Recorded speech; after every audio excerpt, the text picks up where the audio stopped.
I'm Edita Bojanowska. I'm the faculty chair of European Studies Council here at Yale. I am delighted to welcome you to our career conversation series for our European Studies Fellows. This is a network that includes our European and Russian Studies MAs and students interested in topics related to European, Eurasian, and Russian Studies at Yale and US. It gives me great pleasure to introduce to you our first speaker this semester, our alumnus, Frank Brown. Frank received his MA in European and Russian Studies from Yale in 2010.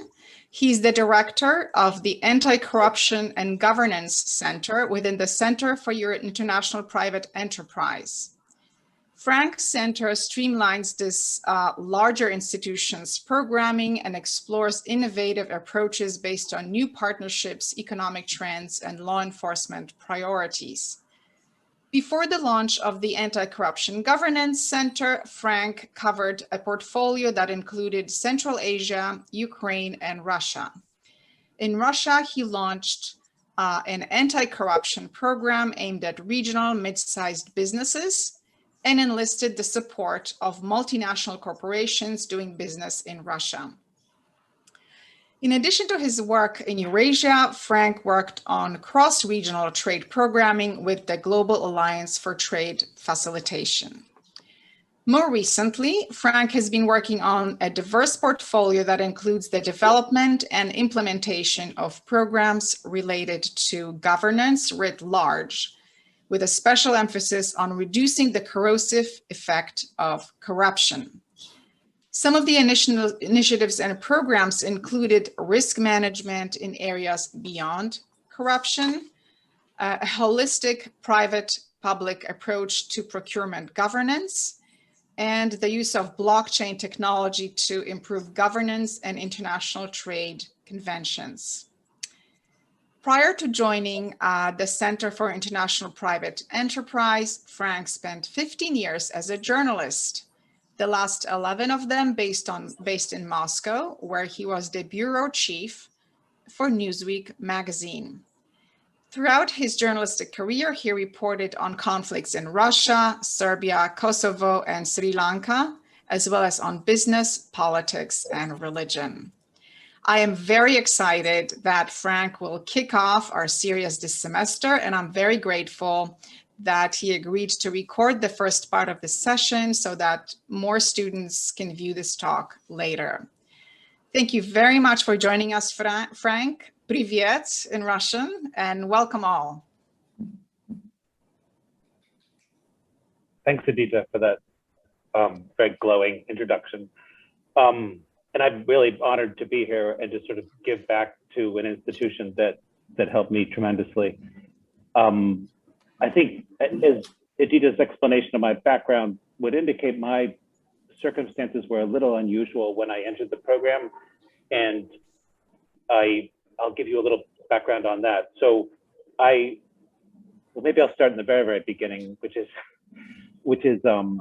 so to explain my interest in the region and these issues. So when I was a young teenager, 12, 13 years old, I was obsessed with Russian literature, and I was also obsessed with nuclear war.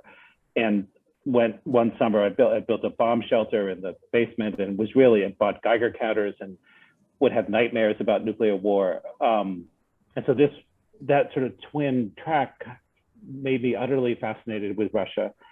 And so when I went there after graduating from Columbia College in New York, when I went there in 1994, I went with a good deal of sort of hope and optimism about an alternative political and economic system, and perhaps learning some lessons for the Western political and economic systems. And I was utterly disappointed and somewhat shocked at just how terrible things were.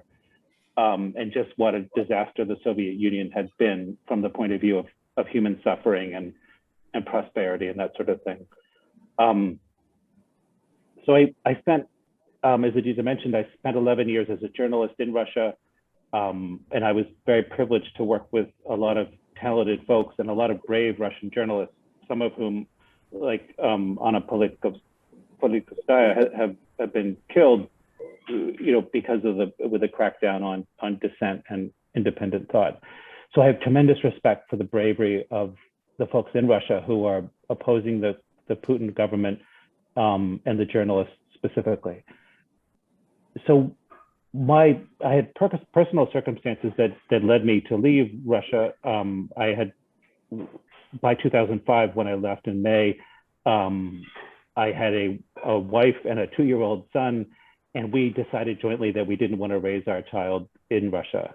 So I came back to the US, understood very quickly that if I wanted to enter the development business, if I wanted to start doing development work, which was my aim, I needed to rehabilitate myself from having been a journalist and get a master's degree, which would show to potential employers that I was sort of sufficiently disciplined to function within an NGO. Journalists typically are very sort of,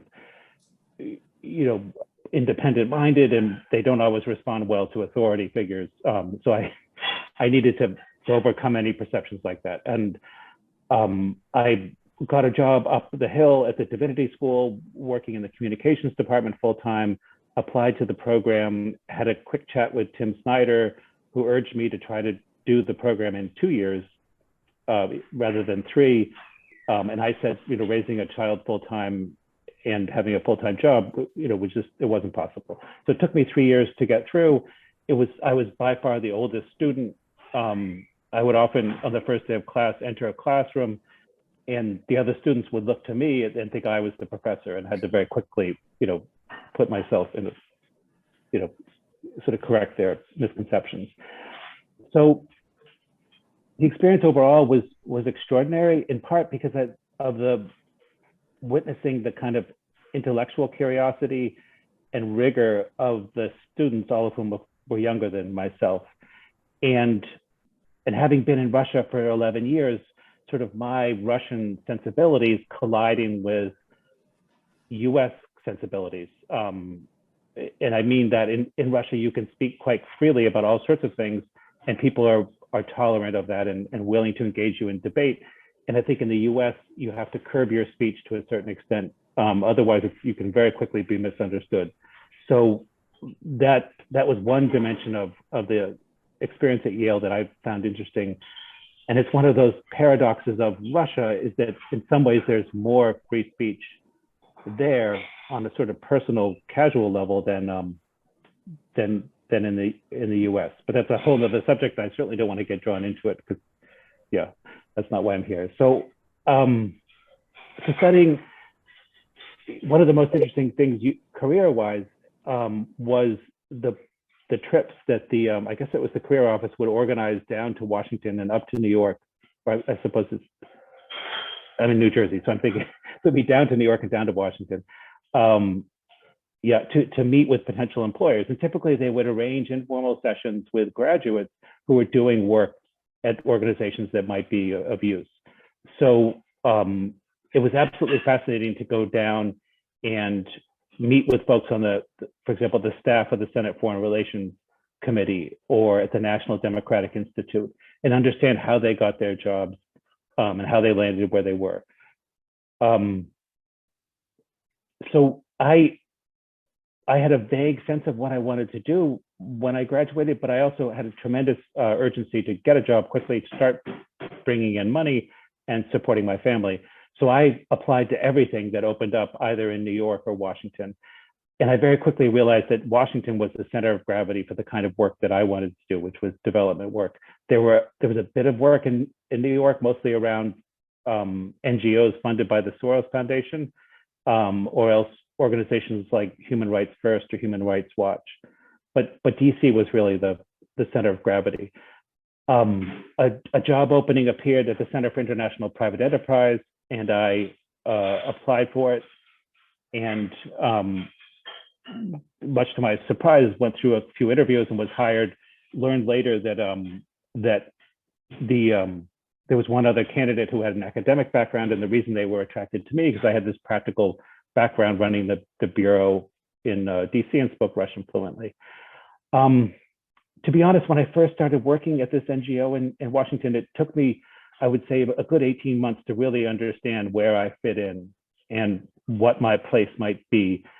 The NGO, the Center for International Private Enterprise, is funded almost entirely by the US government, but is not an arm of the US government. It has a mandate to strengthen democratic institutions overseas, and the money is allocated by Congress. So even though the funding is US government funding, it doesn't, our NGO does not hew to a US foreign policy goals. So we have a good deal of freedom. And it's part of this small sort of ecosphere based in Washington, but growing a bit in Europe and Brussels, of NGOs devoted to promoting democracy, strengthening democratic institutions. Many of them grew out of the Cold War effort to sort of create a counter narrative to the Soviet narrative. And they focus typically on very specific issues. So for example, Solidarity Center, which is related to my NGO, focuses on labor issues. The National Democratic Institute focuses on democratic institutions. The International Republican Institute focuses on elections primarily. And there are a bunch of other ones that fall into different categories. But my NGO falls within that world. And after working there for a year and a half or so, I realized that the topic that interested me the most was the anti-corruption work, in part because I understood in Russia and in Ukraine, where I worked, that corruption issues were likely to drive political change. And so that's how I zeroed in on that issue. And because my NGO is focused on business issues in the private sector, I looked for ways to take market forces and help them drive anti-corruption reform.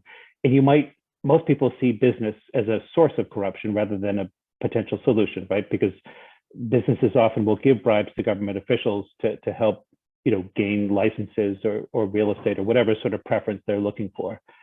But because of a spate of international or US laws, mostly with international reach, and a better understanding of the damage that corruption does by big institutions like the World Bank, there's been a real shift where the private sector has sometimes willingly, sometimes not, been reoriented to fight corruption.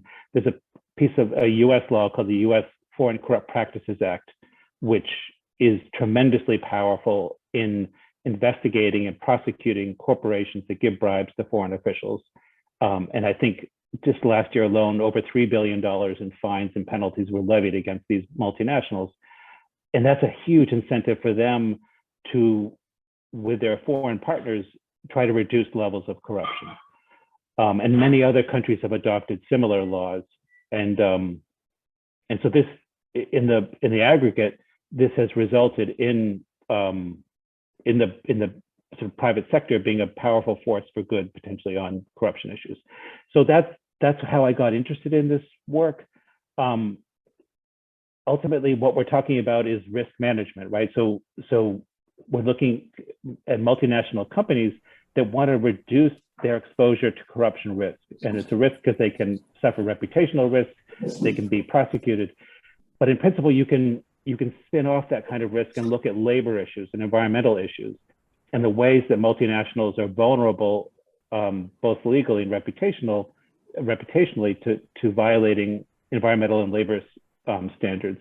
And so increasingly I do work in that area as well. I work in the palm oil sector in Indonesia, in the garment sector in Guatemala, in the medical device sector in Malaysia. So I think we'll end up working in Cambodia in the next year in the garment sector as well. So in brief, that's what I do. The pay is not anywhere near what I would earn if I were in the government or in the private sector. It's probably maybe 80% of what I would earn in those realms. But the vision and values that my organization espouses very tightly aligned with my own. And I also have tremendous freedom. And that's something I've found across the board at NGOs in Washington. I would say if you're, just to sort of pivot to practical career advice, the Yale brand is obviously worth a lot. It'll open doors and get you interviews. But the actual curriculum, just to speak candidly, was not helpful in terms of my ultimate, place I landed development work. When you look at, for example, the programs that some DC-based or DC area universities have, they're much more useful. So I'm thinking of Johns Hopkins, Georgetown, American University, obviously because the market is different and they're readying graduates for entering this line of work. I think that networking, I can't overestimate how important networking is. There's a sort of generosity on the part of people who work in Washington, especially at NGOs and the government as well, where if you send them a cold email and ask for an informational interview, they'll have coffee with you and give you a sense of how they landed at the job that they currently hold, and give you tips and guidance on where you might want to apply, and that sort of thing. I think it's useful to be opportunistic and strategic as you look for work. So, for example, in my line of work, anti-corruption, the two hotspots today are the Sudan, where a huge amount of money is flowing in both from the US and the EU to help solidify the democratic government that's been in place since 2019, and then the Northern Triangle, those the countries in Central America. And that's because of both domestic political, concerns that the Biden administration wants to nail down the immigration issues, as well as some business concerns as well. So it makes sense to look at where the money might be flowing in the years to come, because they'll probably be hiring around those countries. I think one other piece of advice I would have for you is, often when I interview folks applying for jobs, they come with a very vague sense of what they want to do. And, time is really precious. And if somebody comes for an informational interview or applying for a job and they really don't seem to understand what they want to do, it's kind of it's a signal to me immediately that perhaps this isn't somebody we want to engage with, because, they're not quite sure what they want to do. So I would urge you, even if you don't know what you want to do, at least come up with a plausible narrative for what you do want to do eventually, even if it doesn't perfectly align. And I would also urge you to sort of brand yourself a bit. And what I mean by that is, if you specialize in something, let's say you've written a paper in your master's program, and you can rework that into a blog or insert yourself in some conference, get on a panel, no matter how small and remote, that does a lot to differentiate yourself from other candidates. And social media too, Twitter especially, if you can establish yourself as a sort of minor expert in one niche of some subject, no matter how arcane, that could be quite useful. So, because you have a voice, other people listen. I think that's a good way to go. And all this may seem like highly kind of cynical and manipulative and too much sort of about branding and marketing, but ultimately that's what you need to do. In DC especially, there are so many people who call themselves experts who really don't know a whole lot. The term is thrown around very loosely. The idea that the term thought leader is thrown around all the time. Who knows what that means? But you can. The beauty of that for you coming out of university is that you can position yourself as such a person with very little effort. Again, to be a little cynical. I think I don't know if that's useful or not, but I think I've pretty much covered the aspects of my career that I think might be helpful to you. I'm happy to answer questions about sort of the landscape in DC, also the landscape overseas, which typically in Europe, they haven't devoted as many resources to strengthening democratic institutions, but they're very active in all kinds of other ways. And if folks in this program, if you have the eligibility to work in the EU, that could be a big plus. It opens up another set of possibilities.